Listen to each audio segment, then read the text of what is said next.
pusaka abadi nan jaya, Indonesia sejak dulu kala tetap dipuja-puja bangsa. Di sana tempat lahir peta, dibuai dibesarkan bunda, tempat berlindung di hari tua, sampai akhir menutup mata.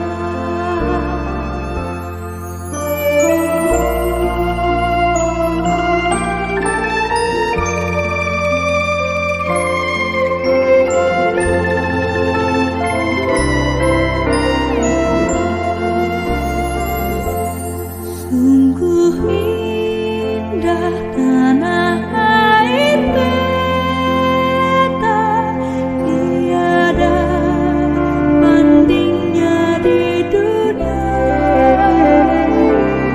Karya indah Tuhan Maha Kuasa bagi bangsa yang berjaya.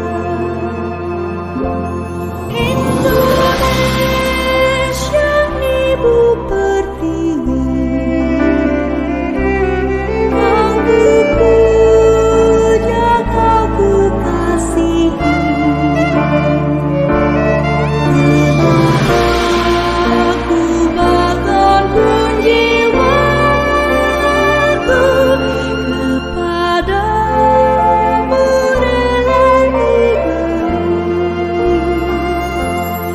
Indonesia ibu pertiwi.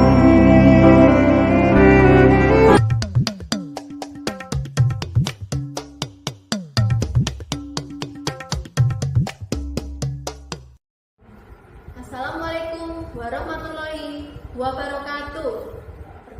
Salam guru penggerak. Tergerak, bergerak, menggerakkan. Perkenalkan, nama saya Irma Nugraheni dari calon guru penggerak Angkatan 10 Kabupaten Tulungagung, Jawa Timur. Saya berasal dari SDN 2 Tambak Rejo, Sumber Gempol, Tulungagung. Pada kesempatan kali ini, saya akan memaparkan video saya tentang diseminasi 1.4 budaya positif di sekolah. Warahmatullahi wabarakatuh.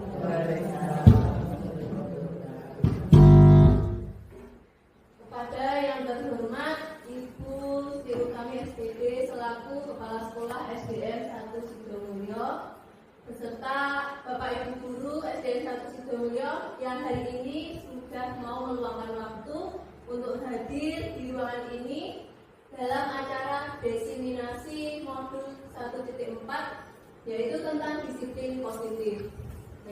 Sebelumnya, untuk mengawali kegiatan hari ini, supaya kita tidak tegang, hari ini kita ice breaking dulu, nggih. Monggo Bu Utami saged ice breaking.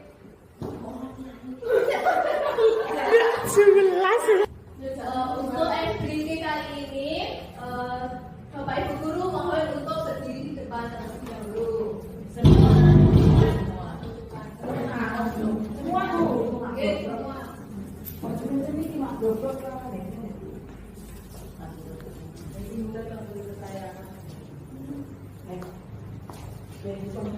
Kok ini kopi potongan dari boba.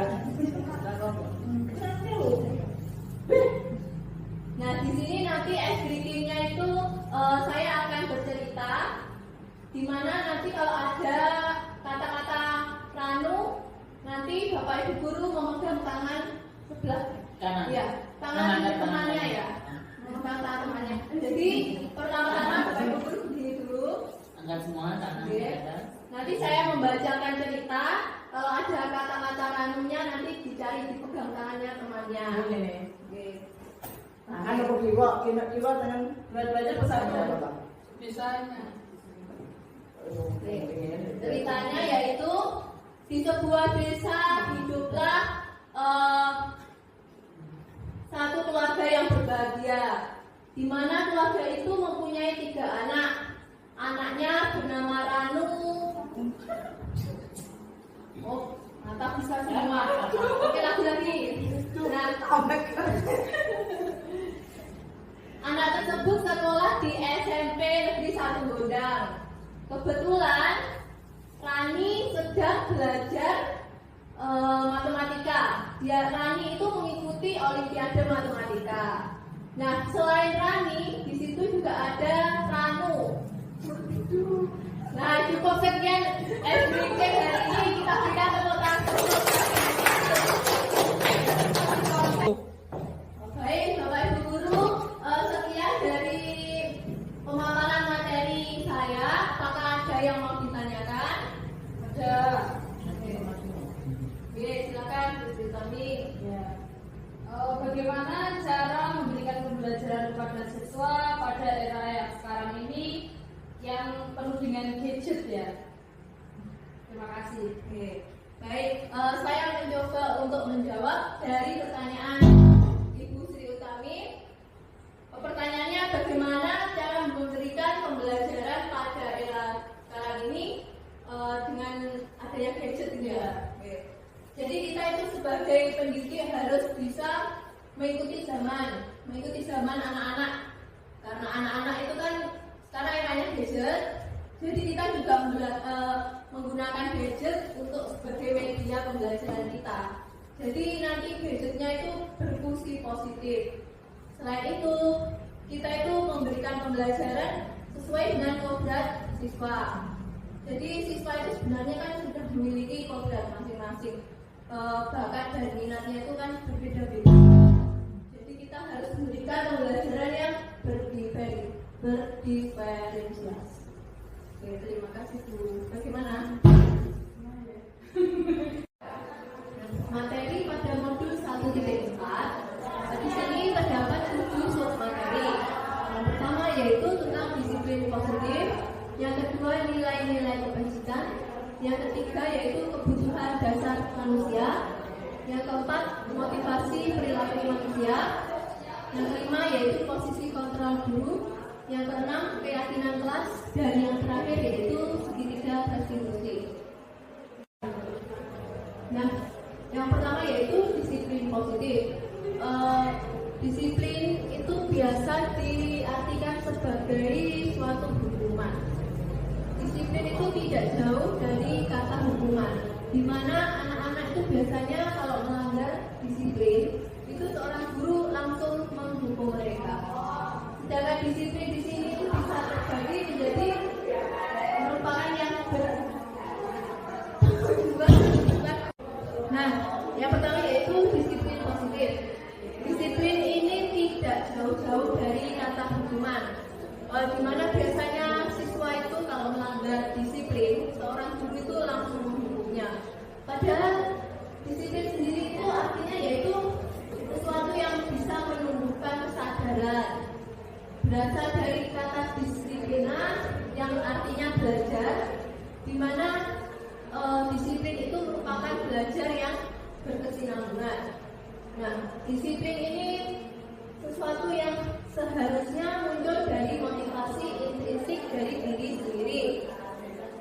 Selanjutnya yaitu disiplin merupakan kegiatan yang sesuai dengan nilai-nilai kebajikan, ketertiban, atau patuh kepada waktu dan bertanggung jawab akan waktu.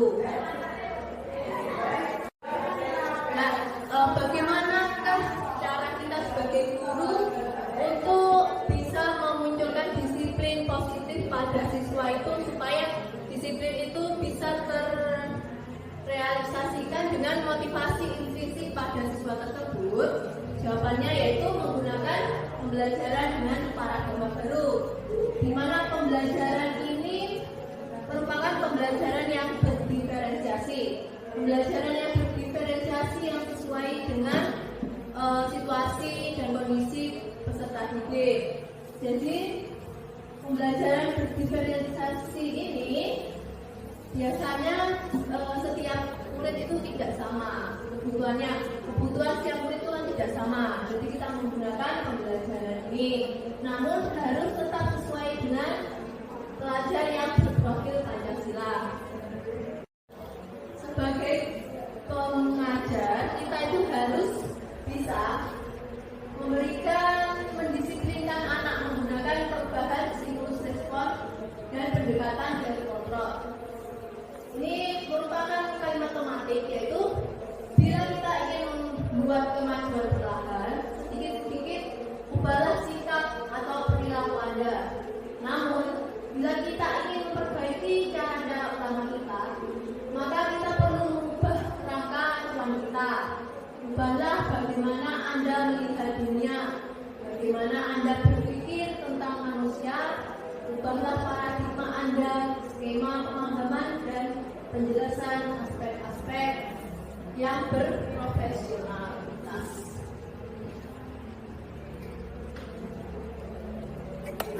Bagaimana Anda melihat dunia, bagaimana Anda berpikir tentang manusia. Ubahlah paradigma Anda, skema pemahaman dan penjelasan aspek-aspek tertentu tentang realitas. Nah, selain itu kita juga harus bisa mengubah pola berpikir kita dari stimulus respon menjadi teori kontrol. Selanjutnya di sini ada sesuai dengan apa yang dituliskan di Ledger Dewantara, yaitu di mana ada kemerdekaan, disitulah harus ada disiplin yang kuat. Sungguh pun disiplin itu bersifat self-disiplin, yaitu kita sendiri yang mewajibkan kita dengan sekeras-kerasnya. Tetapi itu sama saja, sebab jika kita tidak cakap melakukan self-disiplin, wajiblah penguasa lain mendisiplinkan diri kita. Dan peraturan demikian itulah harus ada di dalam suasana yang merdeka. Nah, berikut ada nilai-nilai kebajikan. Nilai-nilai kebajikan itu sebenarnya terbentuk banyak sekali. Namun di sini pendidikan menganut yaitu yang profil pelajar Pancasila, di mana nilai kebajikannya ada yang pertama yaitu beriman, bertakwa kepada Tuhan yang Maha Esa dan berakhlak mulia. Yang kedua yaitu nilai mandiri. Yang ketiga nilai bernalar kritis. Yang keempat yaitu berkebinekaan global. Yang kelima bergotong royong dan kreatif. Materi selanjutnya yaitu tentang kebutuhan dasar manusia, di mana di sini kebutuhan dasar manusia itu diartikan sebagai sesuatu yang kita lakukan dengan tujuan supaya kita itu mendapatkan apa yang kita inginkan. Seluruh tindakan yang kita lakukan pada hakikatnya mempunyai tujuan tertentu dengan adanya usaha terbaik dari kita. Nah, materi yang selanjutnya yaitu 5 kebutuhan dasar manusia, di mana 5 kebutuhan dasar manusia itu yang pertama ada bertahan hidup, yang kedua kasih sayang dan rasa diterima, yang ketiga yaitu penguasaan, yang keempat kesenangan dan kebebasan. Di mana yang pertama bertahan hidup, kita itu sebagai manusia bisa bertahan hidup apabila kita mampu memenuhi 5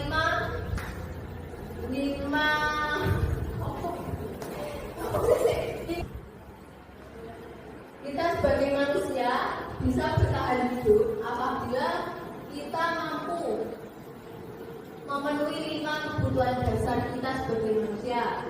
Di mana kebutuhan dasar manusia itu yang pertama yaitu kita itu harus makan dan minum. Kedua, kita harus berpakaian yang rapi, yang bersih. Dan yang ketiga, kita harus mempunyai tempat tinggal yang nyaman. Yang keempat, kita mempunyai keamanan. Yang kelima, yaitu kita sehat.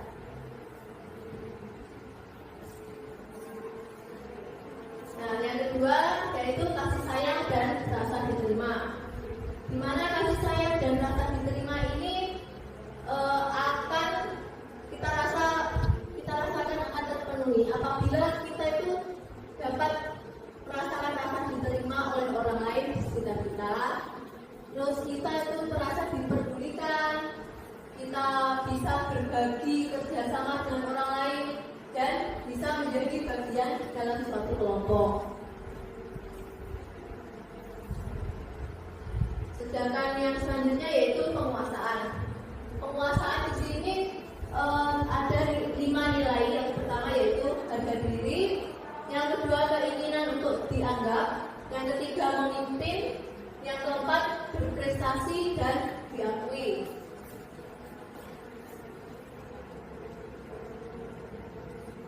Yang selanjutnya yaitu kebebasan.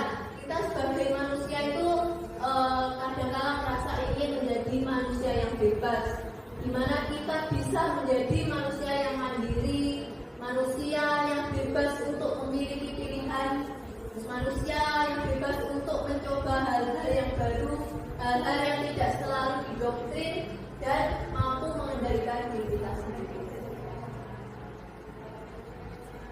Yang terakhir yaitu kesenangan. Kita itu bisa merasa senang apabila kalau anak-anak biasanya merasa senang itu kalau mereka bisa bermain. Nah, terus kita mempunyai selera humor. Jadi ketika kita punya selera humor yang tinggi, tentu saja kita merasa senang. Terus ada rasa antusiasme, dan yang keempat kita bisa tertawa. Yang selanjutnya yaitu materi tentang motivasi perilaku manusia, di mana motivasi perilaku manusia ini biasanya digunakan apabila kita menghindari ketidaknyamanan dan hukuman dari seseorang maupun dari suatu kelompok. Nah, terus motivasi perilaku manusia itu juga bisa terbentuk apabila kita mendapatkan imbalan dan penghargaan dari orang lain. Contohnya, kita itu mau belajar dengan sungguh-sungguh. Apabila nantinya kita itu mendapatkan juara 1, nah kita di situ kan dapat pengakuan dari orang lain. Nah, yang selanjutnya yaitu motivasinya demi menjadi orang yang sesuai dengan keinginan masing-masing pribadi dengan nilai-nilai yang mereka percaya. Contohnya ada orang itu yang terbiasa sendiri, dia itu terbiasa tidak bisa bergaul dengan orang-orang lain.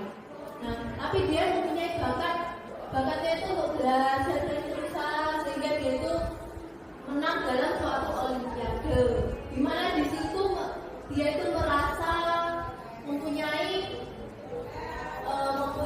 apa ya, semacam kepercayaan diri karena dia itu merasa bisa untuk memenangkan olimpiade tersebut.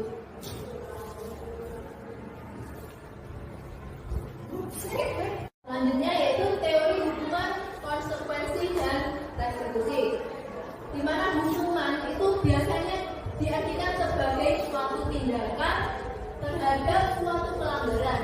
Pada umumnya berbentuk hukuman fisik maupun verbal. Hukuman verbal itu biasanya dengan ucapan. Jadi kadang itu kalau ada siswa kita yang terlambat, kita itu langsung kayak ngejudge mereka. Kamu kenapa kok terlambat? Setiap hari kok terlambat, bla bla bla bla. So dikasih hukuman. Ya sudah, silakan kamu membersihkan toilet saja. Padahal sebagai guru seharusnya kita itu tidak seperti itu.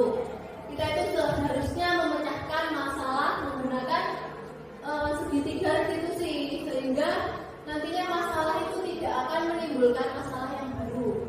Yang kedua yaitu konsekuensi. Konsekuensi di sini diartikan sebagai tindakan yang terencana dan disepakati sesuai peraturan yang membuat tidak nyaman. Biasanya konsekuensi ini menggunakan kalimat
go.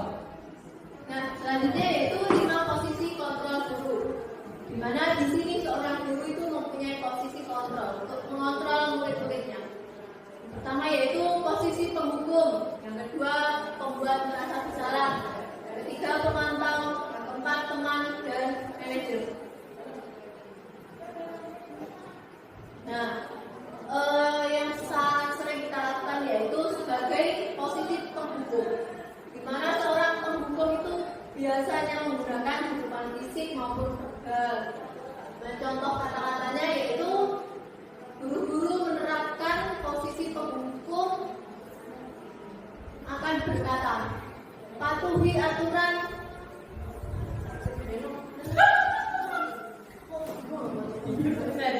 Guru berapa penunjuk akan berkata patuhi aturan saya atau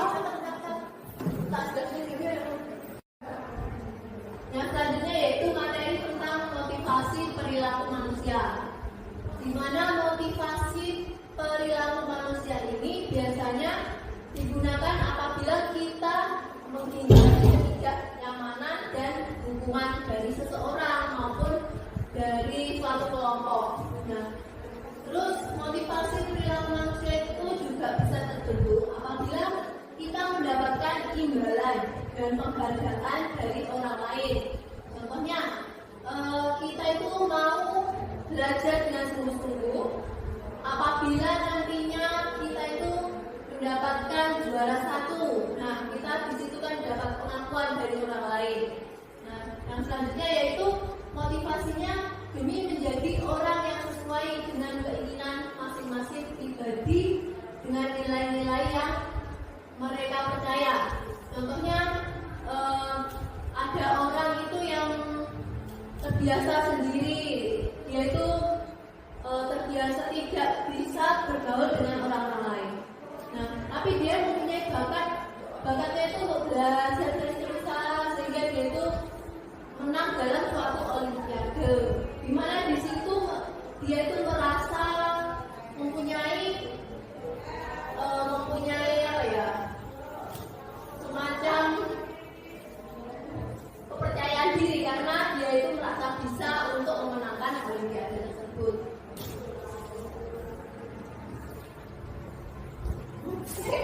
Selanjutnya yaitu teori hukuman, konsekuensi dan retribusi, di mana hukuman itu biasanya diartikan sebagai suatu tindakan terhadap suatu pelanggaran.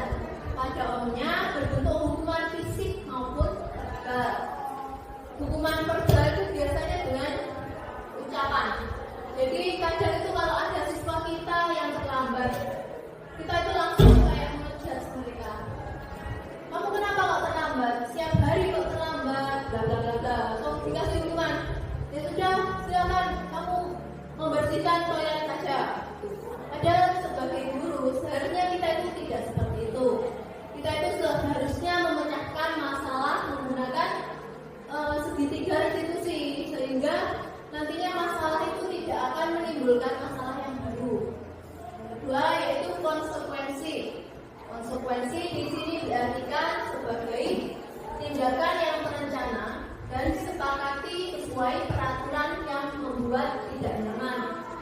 Biasanya konsekuensi ini menggunakan kalimat-kalimat yang lebih halus daripada hukuman. Yang selanjutnya yaitu ada restitusi. Restitusi merupakan proses menciptakan kondisi bagi murid untuk memperbaiki kesalahannya dengan mengajar murid dan mengajak murid untuk berkolaborasi agar murid mampu mencari solusi atas permasalahannya sendiri. Biasanya restitusi ini nantinya akan membuat siswa itu terbuka dengan kita. Nah, di sini ada contohnya yaitu hukuman, konsekuensi, dan restitusi.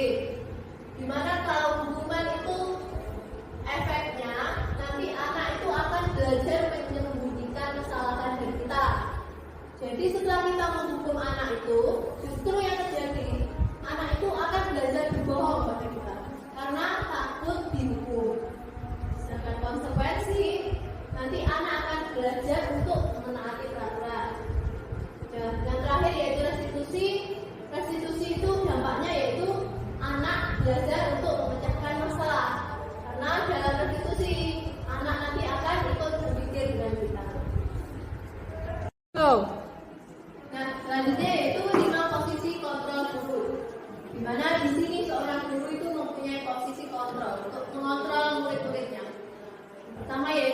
posisi penghukum. Yang kedua, pembuat merasa bersalah.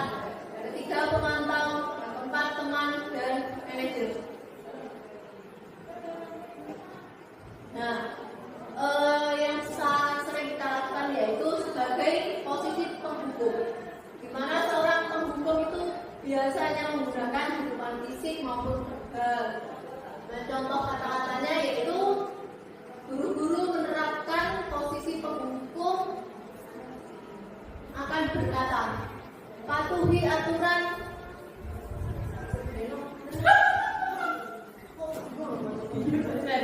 Guru-guru berapa penjelasan itu malah tidak tahu itu aturan saya atau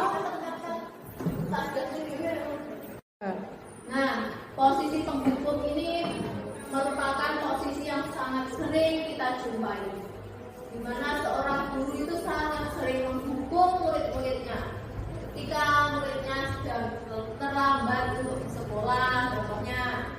Lalu kalau murid tidak memakai seragam sesuai dengan peraturannya, kalau murid berkelahi dengan temannya, itu biasanya seorang guru itu langsung menghukum murid tanpa ada konsultasi terlebih dahulu. Terus selanjutnya yaitu posisi pembuat merasa bersalah. Posisi pembuat merasa bersalah ini porsinya lebih halus sedikit daripada posisi penghukum tadi, di mana posisi ini biasanya guru akan bersuara lebih lembut. Seorang guru akan bersuara lebih lembut ketika berada dalam posisi kontrol membuat merasa bersalah.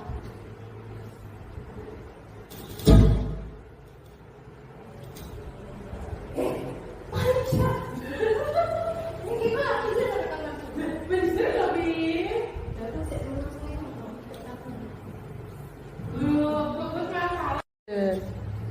Selanjutnya yaitu posisi kontrol sebagai teman. Mana di sini biasanya seorang guru menempatkan dirinya sebagai teman untuk menjadi teman dari murid yang melanggar peraturan tersebut. Selanjutnya ada posisi kontrol sebagai pemantau, di mana guru itu memantau, yang berarti mengawasi. Guru itu mengawasi murid, mengontrolnya itu secara berkelanjutan. Nah, ini merupakan posisi kontrol yang terakhir, yaitu sebagai manajer. Di mana posisi ini guru itu berbuat sesuatu bersama dengan murid. Guru mempersilahkan murid untuk terbuka dengan permasalahan yang sedang dihadapinya, dan guru mempersilahkan seorang murid untuk membuat kesepakatan pada dirinya sendiri. Jadi murid itu diajak berdiskusi untuk memecahkan masalahnya tersebut. Nah, materi selanjutnya yaitu tentang keyakinan kelas. Di mana keyakinan kelas itu biasanya di situ ada nilai-nilai keselamatan atau kesehatan yang digunakan sebagai acuan seorang guru maupun murid untuk melakukan sesuatu yang baik maupun yang buruk di dalam kelas itu. Nah, proses pembentukan keyakinan kelas di sini ada beberapa tahap. Lu masuk tau.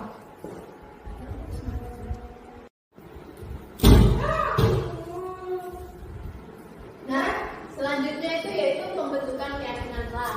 Pembentukan keyakinan kelas ini biasanya dibentuk dengan menggunakan langkah-langkah seperti ini, Bapak Ibu. Yang pertama, yaitu keyakinan kelas biasanya dibentuk dengan lebih abstrak daripada peraturan yang konkret. Yang kedua, yaitu keyakinan kelas berupa pernyataan-pernyataan universal. Yang ketiga, pernyataan keyakinan kelas senantiasa dibuat dalam bentuk yang positif. Yang keempat, yaitu keyakinan kelas hendaknya tidak terlalu banyak sehingga nanti mudah diingat oleh siswa-siswa kita dan dipahami lalu kemudian dilakukan. Nah, terus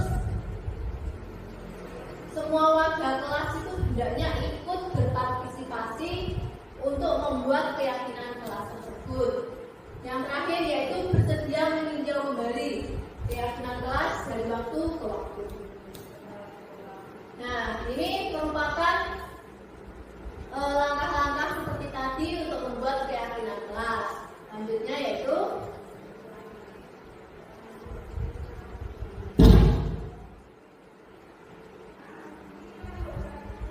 ini contohnya, contoh keyakinan kelas yang sudah jadi. Setiap anggota kelas perlu belajar. Dua, setiap anggota kelas perlu senang. Jadi di dalam kelas itu harus dengan rasa senang. Jadi kalau senang, itu peserta didik kita itu akan mudah untuk mempelajari materi yang kita sampaikan. Jadi perasaan senang itu sangat berpengaruh ternyata Bapak Ibu untuk membuat materi itu gampang terserap oleh peserta didik kita. Kemudian yaitu setiap anggota kelas perlu melakukan tugas. Setiap anggota kelas harus mengerjakan tugasnya masing-masing. Jadi semua anggota kelas, semua siswa itu harus terlibat aktif dalam pembelajaran. Yang selanjutnya yaitu setiap anggota kelas harus saling menghargai. Tidak ada di dalam kelas itu yang namanya bully-membuli. Kita itu harus saling menghargai, harus saling menyayangi dengan semua yang ada di dalam kelas kita. Yang terakhir yaitu setiap anggota kelas perlu merasa aman. Lanjut mohon. Nah, materi yang selanjutnya yaitu tentang segitiga restitusi. Segitiga restitusi di sini diartikan sebagai suatu proses dialog yang dijalankan oleh guru dengan tujuan agar mendapatkan murid yang mandiri dan bertanggung jawab. Nah, di sini sudah tergambarkan nih, segitiga restitusi itu ada 3 tahap. Nah, tadi segitiga restitusi itu kan ada segitiga ya. Tentunya ada 3 tahap. Yang pertama yaitu tahap menstabilkan identitas. Tahap menstabilkan identitas ini biasanya dilakukan dengan menggunakan kalimat berbuat salah itu wajar. Tidak ada manusia yang sempurna. Kamu berhak merasa begitu.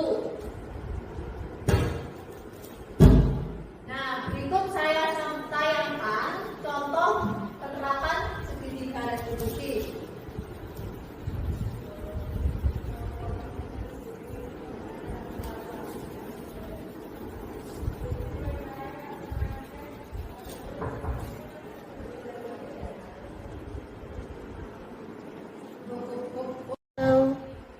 Nah, segitiga restitusi di sini ada 3 segitiga. Yang pertama itu tugas kita sebagai seorang guru. Kalau ada siswa kita yang melakukan kesalahan, yang pertama kita itu harus menstabilkan identitas. Menstabilkan identitas itu maksudnya kita itu bertanya kepada murid. Ini contohnya begini. Kata Pak Satpam, hari ini kamu terlambat ya? Kenapa kamu kok bisa terlambat? Terus sudah berapa kali kamu terlambat? Kemudian masuk yang validasi tindakan masalah. Kita menanyakan, kamu kok bisa terlambat hari ini? Apa alasannya? Apakah kamu tadi malam itu tidurnya terlalu larut malam? Yang ketiga yaitu menanyakan keyakinan. Setelah siswa itu mulai terbuka dan kita mulai bercerita dengan kita apa yang terjadi pada hari itu, lalu kita menanyakan, hal itu menurut kamu apakah sudah sesuai dengan keyakinan kelas yang kita buat maupun keyakinan yang ada di sekolah kita. Nah, kalau menurut kamu hal itu belum sesuai, apa yang dapat kamu lakukan untuk memperbaiki kesalahan kamu hari ini? Nah, tentunya kita itu kalau menggunakan segitiga restitusi itu tidak berhak untuk memaksa murid. Kita itu mengajak diskusi murid supaya murid itu bisa nyaman berdiskusi dengan kita. Lalu murid itu merasa bisa terbuka dengan kita. Nantinya kalau murid itu terbuka kepada kita itu akan mudah mencari solusi dari permasalahan yang sedang dihadapi. Terus kita itu membuat murid itu bisa untuk bertanggung jawab. Menurut kamu bagaimana? Kalau begini tuh solusinya bagaimana? Jadi murid itu berpikir, oh saya sudah membuat kesalahan seperti ini, jadi saya harus memperbaikinya seperti ini. Jadi itu murid itu bisa terlibat dengan kita, dan kita sebagai guru itu hanya memfasilitasi dan oh ini sudah benar, nah ini belum benar, kamu itu harus begini, lebih baik begini. Gitu. Jadi kita itu dituntut, guru-guru zaman sekarang itu dituntut untuk lebih halus pada muridnya, karena perkembangan zaman ini membuat murid-murid sekarang itu juga berbeda dengan era kita yang dulu.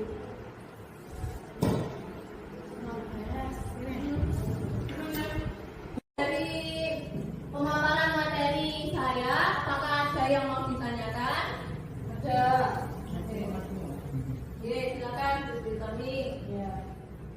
Bagaimana cara memberikan pembelajaran kepada siswa pada era yang sekarang ini yang penuh dengan gadget ya? Terima kasih. Oke. Baik, saya mencoba untuk menjawab dari pertanyaan Ibu Sri Utami. Pertanyaannya bagaimana cara memberikan pembelajaran pada era sekarang ini dengan adanya gadget ya. Oke. Jadi kita itu sebagai pendidik harus bisa mengikuti zaman anak-anak, karena anak-anak itu kan sekarang eranya gadget. Jadi kita juga menggunakan gadget untuk sebagai media pembelajaran kita. Jadi nanti gadgetnya itu berfungsi positif. Selain itu, kita itu memberikan pembelajaran sesuai dengan kodrat siswa. Jadi siswa itu sebenarnya kan sudah memiliki kodrat masing-masing. Bakat dan minatnya itu kan berbeda-beda. Jadi kita harus memberikan pembelajaran yang berdiferensiasi. Oke, terima kasih Bu. Bagaimana? Ampun, nomor dari 3. Nah, sekian pemaparan materi pada hari ini. Kesimpulan dari pemaparan materi saya hari ini yaitu penerapan disiplin positif itu hendaknya seorang guru mempunyai standar keprofesionalan diri, kepribadian yang baik sehingga mampu menjadi contoh bagi muridnya. Sekian, terima kasih dari saya. Wassalamualaikum warahmatullahi wabarakatuh. Waalaikumsalam warahmatullahi wabarakatuh.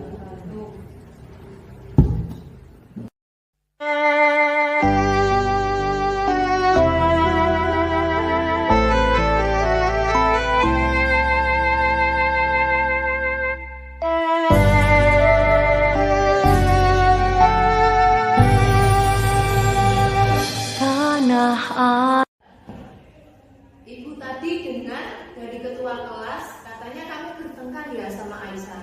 Iya Bu, saya sama Aisyah. Emangnya Aisyah ngapain kamu? Aisyah selalu menyontek kerjaan saya Bu. Selain itu Aisyah juga selalu mengejek saya. Oh seperti itu. Kalau ibu jadi kamu, ibu juga kesal. Lalu apa yang kamu lakukan pada Aisyah? Saya marahin Aisyah Bu dan saya menentukan ejeknya.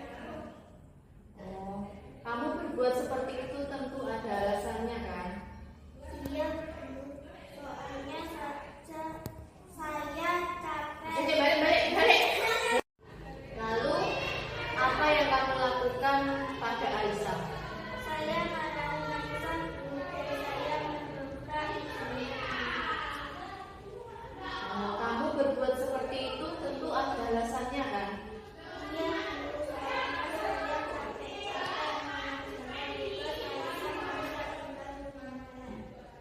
Oh, ibu harap kamu tidak akan melakukan tindakan lebih dari itu ya. Iya. Sekarang ayo kita pikirkan bersama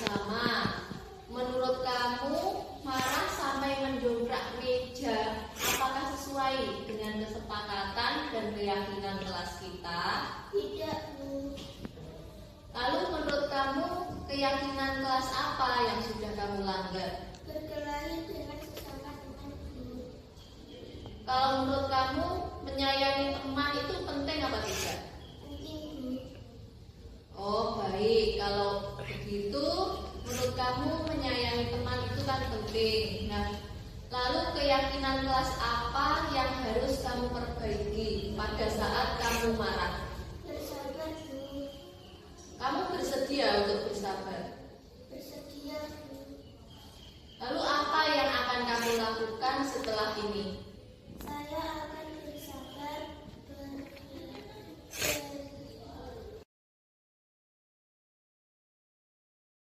Kamu bersedia untuk melakukan itu? Bersedia guru. Apa yang akan kamu lakukan setelah ini?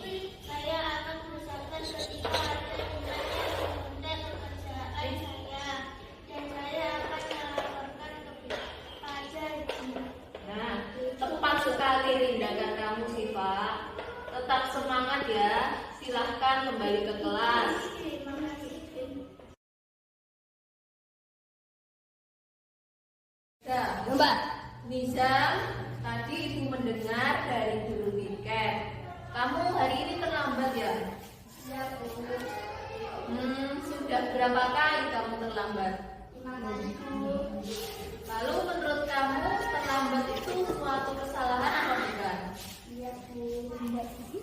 Baik, Nizam berbuat kesalahan itu manusiawi.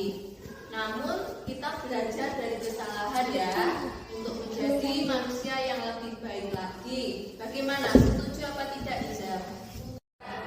Kamu terlambat tentu ada alasannya kan, Nizam?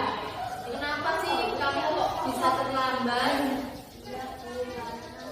Karena saya belum dapat makan. Guru, saya main HP kurang tidur. Kamu tahu keyakinan kelas kita yang sudah kita sepakati dan kita buat bersama-sama itu kan? Kalau datang terlambat itu sesuai dengan keyakinan kelas yang sudah kita sepakati apa tidak? Nah, lalu menurut kamu keyakinan kelas apa yang sudah kamu langgar?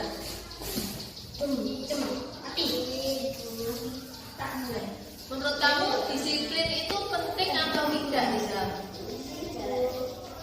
Ya, disiplin itu penting karena dengan disiplin kita bisa menghargai waktu. Lalu tugas kita juga tidak menumpuk. Lalu apa usaha kamu selanjutnya? Saya minta maaf, guru. Saya berjadi tidak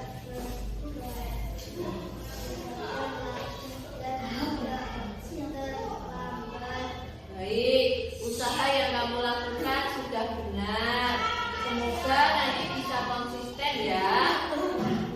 Baik, kalau begitu silahkan kembali ke kelas.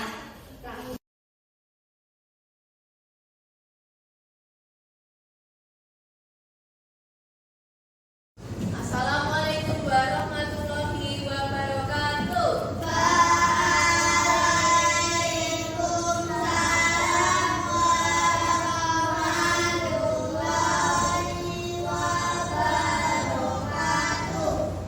Bagaimana kabar kalian hari ini anak-anak?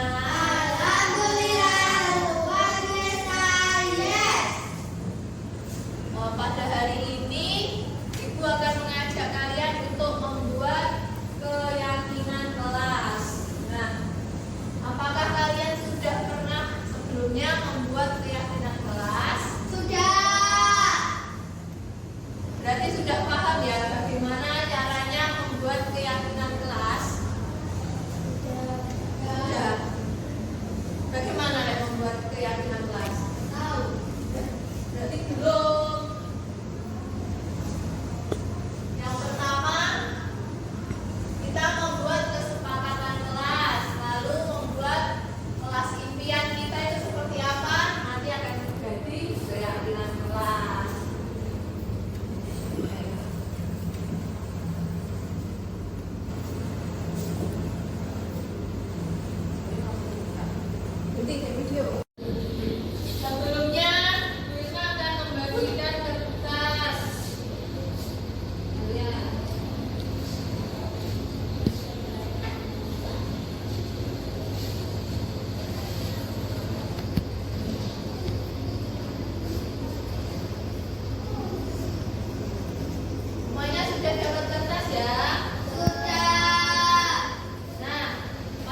di situ di kancah kalian.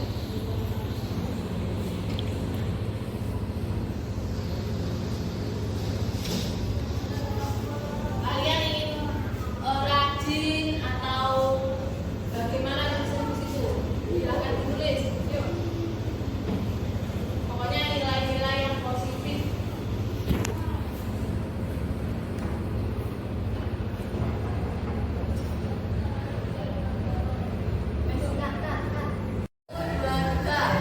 Nah, tadi sudah kalian tuliskan ya?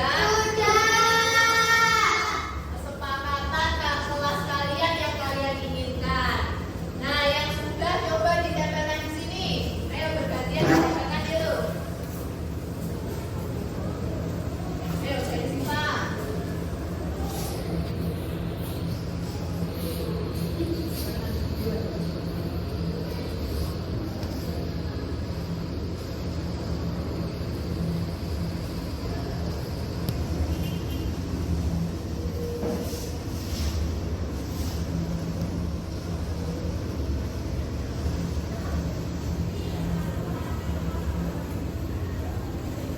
Oke, sekarang ganti Putri.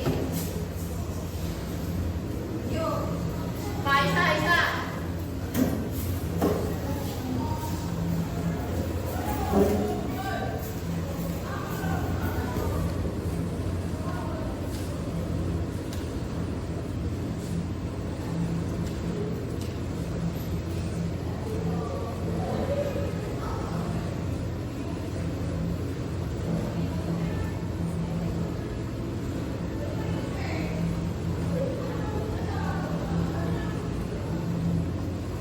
Nah, ganti Hujan.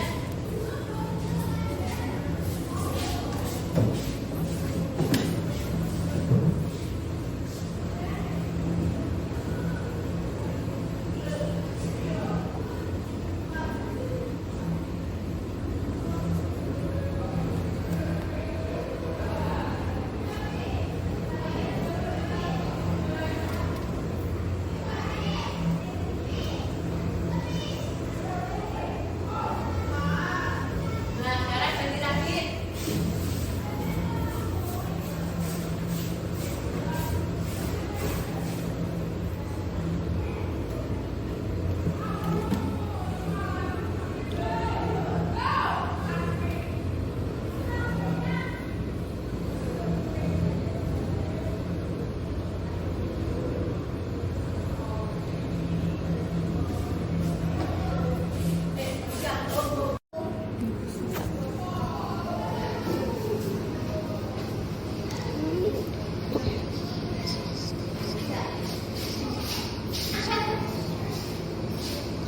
Duduk.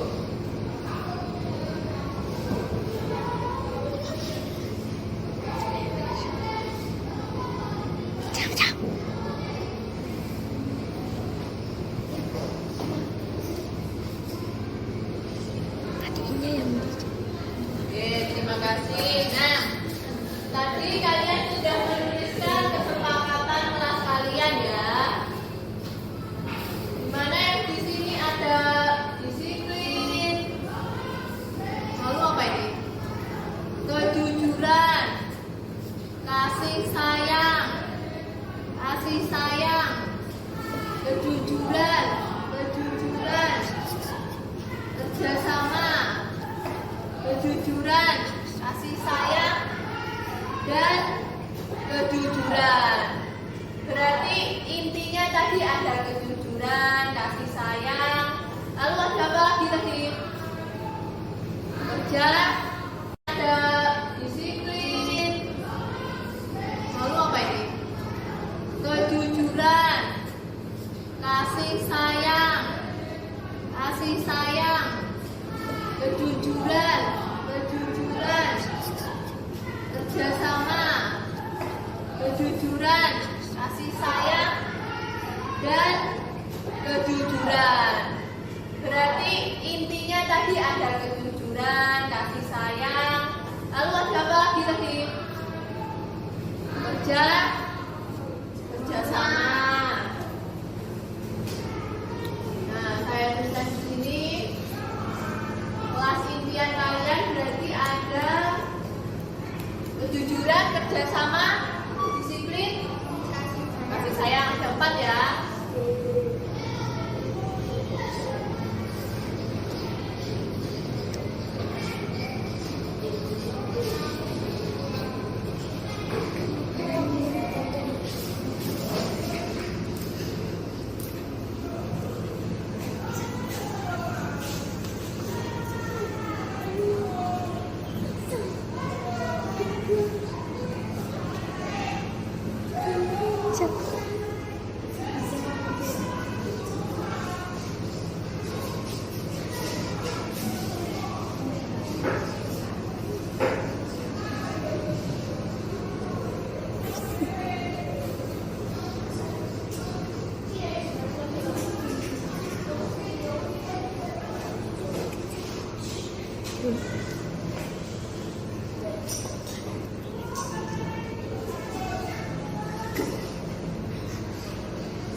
Nah, berarti ada 4.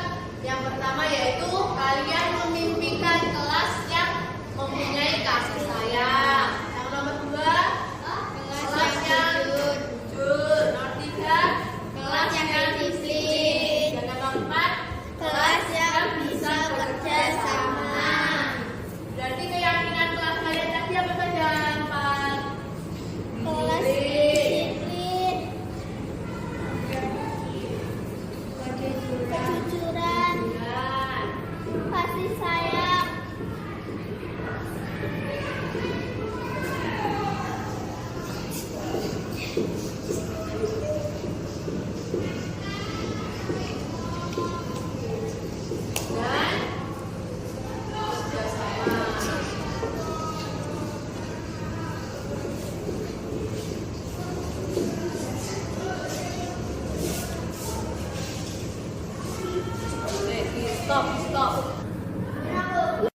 Saya menyenangkan, saya bahagia.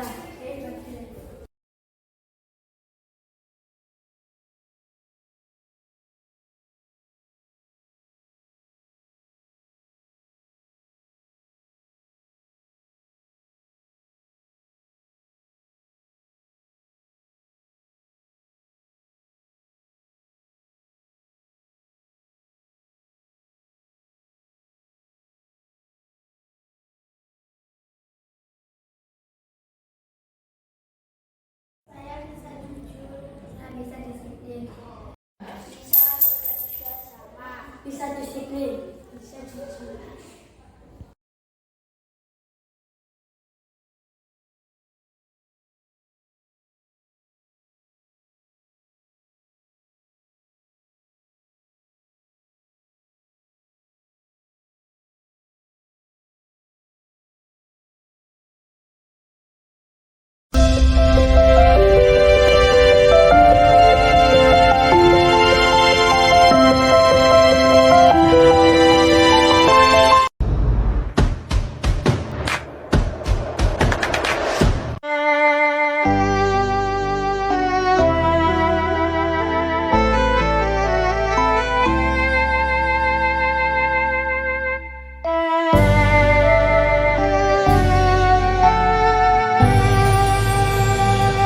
Tanah air ku tidak kulupakan, kan terkenang selama hidupku. Biarpun saya pergi jauh, tidak akan hilang dari kalbu. Tanahku yang ku cintai, engkau ku hargai.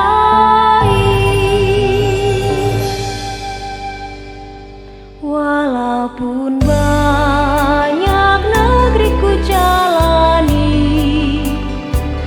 yang masyhur bermain di kata orang, tetapi kampung dan rumahku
engkau ku hargai.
Ibu tadi dengar dari ketua kelas katanya kamu bertengkar ya sama Aisyah. Iya Bu, saya kesal sama Aisyah. Emangnya Aisyah ngapain kamu? Aisyah selalu menyontek kerjaan saya Bu. Selain itu Aisyah juga selalu mengejek saya. Oh, seperti itu. Kalau ibu jadi kamu, ibu juga kesal sih. Wes. Lalu apa yang kamu lakukan pada Aisyah? Saya marahi Aisyah Bu, dan saya mendobrak Aisyah. Oh, kamu berbuat seperti itu tentu ada alasannya kan? Iya Bu, soalnya saya capek dan juga saya sama Aisyah tinggal di rumah. Oh, ibu harap kamu tidak akan melakukan tindakan lebih dari itu ya. Iya. Wes. Sekarang ayo kita pikirkan bersama. Menurut kamu marah sampai mendobrak meja itu apakah sesuai dengan kesepakatan dan keyakinan kelas kita? Menurut kamu keyakinan kelas apa yang sudah kamu langgar? Berkelahi dengan sesama teman. Sik, kamu bersedia untuk melakukan itu? Bersedia Bu. Apa yang akan kamu lakukan setelah ini? Saya akan berusaha ketika ada temannya mengontek pekerjaan saya, dan saya akan melaporkan kepada ibu.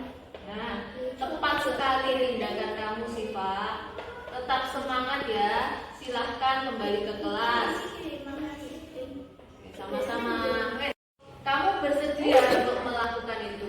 Bersedia Bu. Apa yang akan kamu lakukan setelah ini? Saya akan berusaha ketika ada temannya mengontek pekerjaan saya, dan saya akan melaporkan kepada ibu. Nah, tepat sekali tindakan kamu, Siva. Tetap semangat ya. Silahkan kembali ke kelas. Terima kasih Bu. Sama-sama.